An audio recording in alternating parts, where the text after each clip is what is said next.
Well, good evening to you, ladies and gentlemen. This is Scott Manning coming to you from my home here in Columbus. I want to thank all my loyal viewers for tuning out there in YouTube land here tonight. My show will be posted on Facebook, Twitter, and Google Plus here in a little while. So I'm going to go ahead and jump right to the news, and I got the news of the day for you, and I hope you enjoy it. And I'm going to go ahead and just jump right into it. Now, as you all know, Ohio State beat Michigan 42-28 yesterday on Saturday. However, their star quarterback J.T. Barrett got hurt, so he's going to be a no-go for the Big Ten championship game. That is some bad news. That's some bad news, ladies and gentlemen. Unfortunately, we could use a Barrett, but we have a third-string quarterback, Colby Jones. I think his name. I know his last name is Jones. I think it's Colby Jones. If I'm incorrect, please correct me on that, and I'll be more than happy to put it on the air sometime, probably sometime tomorrow. I'll put it on my Facebook page. Anyway, Ohio State we beat Michigan 42-28. We will be playing Wisconsin in the Big Ten championship game. And folks, there's a lot of things Ohio State needs to do. We gotta stop the run defense, because if we don't, we're in trouble. That's all I gotta say. Because I hate to say this, but I have come up with 4 reasons why Ohio State may lose the Big Ten championship game. Number 1, we don't have Braxton Miller or J.T. Barrett starting at quarterback. Number 2, our run defense is lousy. Number 3, we're playing Wisconsin. And number 4, they've got Melvin Gordon, who's one of the best running backs in the country. So what we need to do is we need to stop the run. We got to stop Melvin Gordon. We cannot let him run for 250 to 300 yards in the Big Ten championship game on Saturday night. And that game will be on Fox. Check your local affiliates. Check your local stations. If you're watching in Columbus, it's Fox 28. If you're watching out of Cleveland, it's Fox 8 WJW. And I'm not sure about the rest of the affiliates, but wherever you're tuning in, Saturday night at 8 p.m. on Fox, Ohio State and Wisconsin for the Big Ten championship game. Tune in and enjoy. But on a much sadder note, though, Ohio State is going to have something to play for.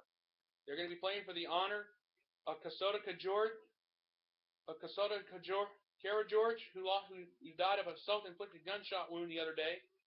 He was found dead at a dumpster. Apparently what had happened was that they're ruling it a suicide for now. It's going to be ruled a suicide. I think it's a done foregone conclusion. But he's had a history of concussion problems, according to his mother and other doctors. So that's where we stand right now in the Kara George deal. It's a sad day. My prayers go out to you and out to the family. My condolences to you and your family as well. So we'll have to wait and see what happens. But my prayers are with you. Well, folks, we've gotten 3 big coaching vacancies that have actually come open. Bo Pelini has been fired from Nebraska. Will Muschamp resigned from Florida. And, folks, it is official. Brady Hoke has been fired from Michigan. So there's 3 big coaching vacancies that have come available. Now, if I was a college coach, and if you asked me which job I would take between the 3 schools, I would have to say Florida or Nebraska. I would say Florida, because they got a rich tradition. They know how to win a national championship. Urban Meyer's won a national championship with them. He knows how to get the job done there. If I was a college coach, I would go to Gainesville and coach at Florida. Nebraska, nothing against them. They're Midwest. The problem is, when I'm not a Big Ten guy, I'm an SEC guy who's not afraid to play in a close game. And we've had a lot of those this season. So that's where we stand right now. We have excuse me, I do have a little bit of cold. But anyway, the 3 biggest coaching vacancies: Bo Pelini got fired from Nebraska, Will Muschamp is leaving Florida, and Brady Hoke has been fired from Michigan. As a matter of fact, I heard the other day, one of the casino here in Columbus was actually taking bets on how long it would take to fire Hoke from Michigan. So whoever picked yesterday either got a real big payday. So that's where we stand right now. If one of these vacancies come open here in the near future, I will go ahead and pass that along to you, and I'll let you know what happens from there. Also last night, I found out the University of Alabama Birmingham's football program is being done away with because of financial constraints. One of the running backs was crying his heart out. Now, I don't blame him. I don't understand why, but they say it's financial reasons. That's all I know so far. They've only had 1 winning season since 1991. They've only been to a bowl game once, and they lost. So that's where we stand right now with UAB. So we're going to have to wait and see what happens from there. I'm not sure if you guys have seen the college football top 4 so far. The top 4 are Alabama's 1, Oregon 2, Florida State 3, TCU 3, Florida State 4.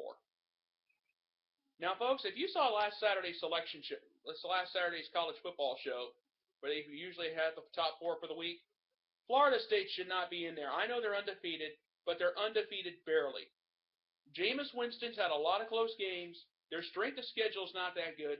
Ohio State should be in the 4 spot because their strength of schedule is one of the best in the country. And Jameis Winston, once again, is going to get a free pass for rape.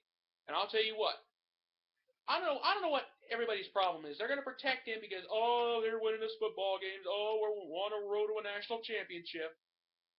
I don't care who you are. You should face the music if you did something wrong. Look at all the crap look at all the trouble that he has caused since he's been at Florida State. Jumping on a table at a student union and screaming obscenities. Now he's been accused of rape, which unfortunately he's been cleared of. I hope and pray that Georgia Tech humiliates Florida State on Saturday. That's how I feel, and that's the way it should be. Because of Ohio. But I'm going to say this, though. That's all I got to say about that. But I'm going to say it, but also on Ohio State. We could get into one of those top 4 spots if we beat Wisconsin. And we could have Arizona upset Oregon, or we could have Missouri upset Alabama. We could have Georgia Tech upset Florida State, or we could have Baylor beat TCU. Ohio State may get one of those 4 spots if all that happens. If we win, or if one of those scenarios happen, we're in the top 4. Bottom line. And also, folks, as the last bit of college football news I have here, I just want to go ahead and let you know I have compiled my 4 finalists for the Heisman Trophy. And they are Amari Cooper of Alabama, J.T. Barrett of Ohio State, Melvin Gordon of Wisconsin, and Marcus Mariota of Oregon. Those 4, in my opinion, will win. One of those 4 will win the Heisman Trophy. And that's basically all I have so far as the college football news. That wraps that up. Now, we're going on to the NFL. And what everybody wants to know, where do we stand in the playoff picture? This is where we stand up to the minute after this week. In the AFC, the top 2 seeds are New England 1, Denver 2. Then the rest of the seeds are Cincinnati. If this were the playoffs were to begin right now, this is what would happen. New England would be the 1 seed. Denver would be the 2 seed. Cincinnati would be the 3 seed. The Indianapolis Colts would be the 4 seed. They're at 8-4. San Diego at 5. They're number 5 seed. They're 8-4. And the Miami Dolphins, believe it or not, at 7-5 would get the 6th seed. Now, New England and Denver are both 9-3, and I'll get back to them in just a second. In the hunt, and this is a long list of teams, and they're all at 7-5. I'm going to tell you right now, and it stands like this. These are the 5 teams in the hunt for the AFC: Kansas City, Buffalo, Baltimore, Pittsburgh, and Cleveland. And as a matter of fact, right now, I watched something on ESPN last night. The Kansas City Chiefs have the best chance at 46% to get into the playoffs. Buffalo is at 43. Baltimore is at 24. Pittsburgh is at 20, and Cleveland is at 16. That's how it stacks up right now as far as teams in the hunt for a playoff berth. That's where we stand in the AFC. In the NFC, this is where we stand. Arizona would be the 1 seed at 9-3. Green Bay would be the 2 seed at 9-3. Philadelphia would be a 3 seed at 9-3. The Atlanta Falcons at 5-7 would be the 4 seed. Seattle would be the 5 seed at 8-4. And Detroit would be the 6 seed at 8-4. In the hunt for a playoff berth are Dallas, they're at 8-4. San Francisco at 7-5. New Orleans at 5-7. Chicago at 5-7, and Minnesota at 5-7. So that's where things stand right now, folks. Now the Bears and the Cowboys do play each other on Thursday Night Football. There are some playoff implications on the line on that. So that's where it stands right now. So good luck to both teams on Thursday night. And that is where we stand in the NFL playoff picture. And I'm going to tell you, folks, watch the NFC North. All 4 teams are above 500, and there's a playoff berth, and there is a lot up for grabs coming up this week. Now, somebody asked me the other day, there are 5 teams at 9-3. And they are New England, Denver, Arizona, Green Bay, and Philadelphia. Somebody asked me yesterday, who do you think is the best 9-3 team in the NFL right now? You know what, personally, I would have to say the Green Bay Packers. Green Bay, they got Aaron Rodgers, they got some of the best, they got some good receivers. I saw the end of that Green Bay New England game on Sunday. That had to be one of the best games I have seen in a long time. Denver, I would have to rate it number 2. Because basically, Peyton's good, but I don't think he's that great. I don't think he could keep up with Green Bay. Number 3, I would have to say New England. Because New England, Tom Brady, has not been playing up to his potential so far. Arizona at 4, and Philadelphia at 5. That's how I would put it. But I would put Green Bay as the number 1 best team, at not the best 9-3 team right now. That's why I'm saying the Packers, because they're the best team at 9, the best 9-3 team right now in the NFL, because they got Aaron Rodgers. Look what he did against the Patriots last Sunday. That's all you got to take a look at. So that's how I feel up to this moment. So I'll keep you updated next week on the NFL picture. Now, did anybody have a chance to watch the Ohio State-Louisville basketball game last night? The basketball Buckeyes didn't look too good, but they were down 19 at the end of the first half. They made a game of it towards the end. They still wound up losing by 9. We got along in the Big Ten ACC Challenge. Ohio State, Thad Matta got some work to do before going into regular season play. Get ready for Big Ten play here in a few weeks. So, Matta, you got some work to do, bud. I think you guys can do it. Good luck to Ohio State. I hope everything goes well. Now, one last thing here in college basketball. I got a preview of tonight's big game between Duke and Wisconsin. Number 4 Duke against number 2 Wisconsin. Tonight at 9:30 in Madison. That game will be on ESPN. Mike Krzyzewski and the Duke Blue Devils are going to be ready to play. They better be ready, because Wisconsin's basketball team is one of the best in the country. So we'll have to wait and see what happens from there. So good luck to both teams tonight. That game is tonight at 9:30. Now the Cleveland Cavaliers, I've not forgotten about them. They've won 4 straight. They beat the Milwaukee Bucks. LeBron James and Kevin Love seem to be gelling together, working it out as a team.